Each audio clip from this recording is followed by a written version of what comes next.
жөнөкөй нерсе эмес таксырлар. Түшкө маани бериш керек. Пайгамбарыбыз Мухаммад алейхиссаламга пайгамбарчылык келгенге чейин 6 ай түш көрдү. 6 ай түш көрдү, 6 ай түшүндө эмнени түшүндө көрсө өңүндө ошону көрүп турду. И ошо түш аркылуу андан кийин 6 айдан кийин вахий келди. Алла Таала пайгамбарыбызды ошого даярдады.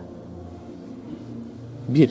Экинчиси, Кур'ан-ы Каримде куш кабар, момундарга куш кабар берилет деди. Куш кабар эмне дегенде ру'я салиха деген. Ру'я салиха туура түш боюнча. Эми түштөр үчкө бөлүнөт түш өзү. Шайтани болот, нафсани болот, илхами болот. Бирөө түш көрдү, 4 намаз окусаң гана болот деди да. Же 5 убакыт намаз кылбагыла, 6 намаз кылсаңар уже жаңы башталды.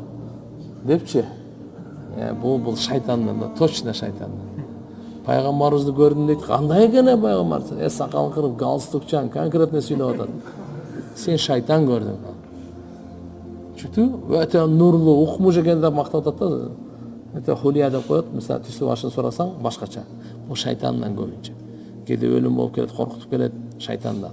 А кээде биз азыр аралашкан ар нерсени түш көрө беребиз, ал нафс. А кээде периштелерден илхам, Алла Тааланын тарабынан түшкөн калат. Ошондой жакшы түш көргөндө жакшы адамга гана айтыңыз. Сизди көрө алган, сизге мындай жакшы санаганыңызга гана. Бул сөз. Жаман түш көрсөңүз эч кимге айтпаң. Эч кимге айтпаң, кээде жаман түш көрүп каласыз да. Эч кимге айтпаң. Ойгонор замат сол жагыңызга 3 жолу Ауду биллахи мин ру'ясу, жаман түштөн я Алла сенен сактанууну тилеймин деп коюң болду. Бул дегени өтө түкүрбөйсүз же үйлөбөйсүз деп коюп 3 жол. Кудай кааласа иншалла ал түштүн эч кандай сизге зыяны тийбейт.